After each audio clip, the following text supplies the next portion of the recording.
लाडकी बहीण योजना लाडक्या बहिणींसाठी नव्हती तर सत्तेत येण्यासाठी होती। बच्चू कडू यांनी सरकारवर गंभीर आरोप केला। सरकारने गुन्हा केला, आता लाडक्या बहिणींना रस्त्यावर उतरलं पाहिजे। बच्चू कडूंनी लाडक्या बहिणींना हे आवाहन केलं।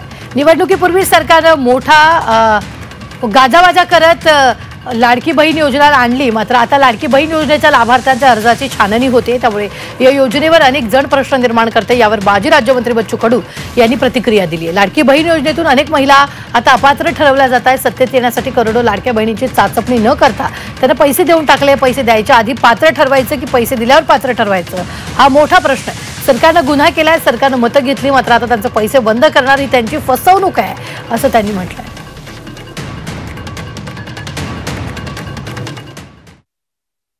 ही स्कीम लाडक्या बहिणीसाठी नव्हतीच, सत्तेत यासाठी होती।